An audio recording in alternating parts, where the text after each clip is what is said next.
Now, Zynga had one of the worst first-day performances for an IPO of its kind. In 2011, this year, the average internet IPO gained 47% on its first day of trading. Compare that to Zynga's negative 5% today. So what happened? And is Zynga a good investment? Bloomberg contributor Paul Kedrosky has been looking at the numbers and joins us now from San Diego. Hey, Paul. So we were all really anticipating this IPO. This is one of the few tech companies that has gone public this year that has really good profits. What happened?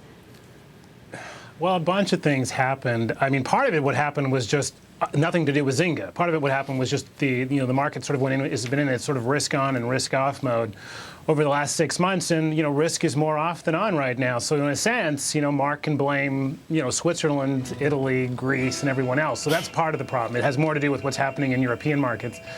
But then there's been some other issues as we looked more and more at the data as we got closer to the IPO and subsequent filings came out. It became obvious there's been some deceleration in the business. That's hugely worrisome. Nothing's changed in terms of the dependency on Facebook as sort of the main distribution platform, so that makes investors nervous. And the share price, the idea initially was we were thinking we might see it at $14 or $15 based on the most recent private market sales, and it came out at the higher end of a much lower range, $10, which suggests again that investors getting skittish and for a number of the reasons that I've sort of been describing. And the upshot of all of that is that it doesn't create that kind of frenzy where people say, you know what, I absolutely have to own this, and I'm going to put in a market order on the open, and you're going to see the stock pop. Instead, you had this incredible nervousness as everyone stood back and said, let's just see what happens. And what happens when everyone stands back is a share on IPO immediately breaks the offering price, which is what we saw here.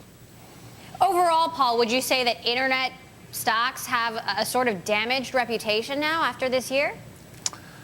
Oh, I do. I mean, I think this is really important, what's gone on here in the background, that, the nature of IPOs, people criticize stock pops and say it's not fair or that underwriters don't price these things properly.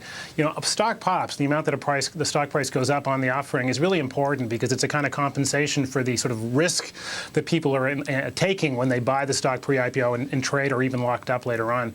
And so that compensation goes away. It makes people very nervous about participating in initial public offerings. And so that changes the nature of the amount of risk that institutional investors want to take in these things. And it's even more complicated in this case because a number of institutions got in much earlier, buying in secondary markets like Second Market, buying and selling in these markets. So it's not even clear anymore, who gains and who loses by hanging on to the stock right through the IPO. And so the whole nature of the going public process has changed, and the payment you get in the form of a first-day gain has fallen off dramatically. And I think that's the real change, and that's going to make IPOs going forward, a much tougher prospect.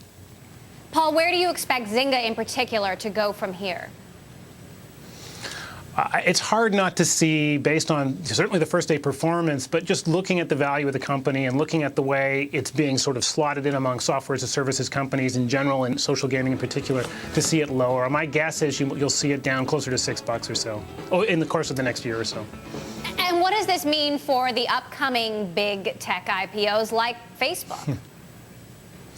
Yeah, I mean, if I'm Facebook and I'm watching this and I'm thinking, oh my God, we just went on sale, we just got discounted, and that's exactly what they should be thinking because they're going to see this is, in a sense, you can think of Zynga as a Facebook subsidiary that just went public, right? Because that's really a sort of a call option on what Facebook does, and so as a result, I think you're going to see some nervousness at Facebook. I don't know that you'll see that the offering gets pushed out, but it means they're going to have to work much harder to make sure they get a block of institutional investors in the thing that supports it on the offering, and that their underwriters support it better, because you just can't have an offering like Facebook come out and break IPO price. And that's the threat now, is that no one wants to stand there. It's the catching a falling knife problem.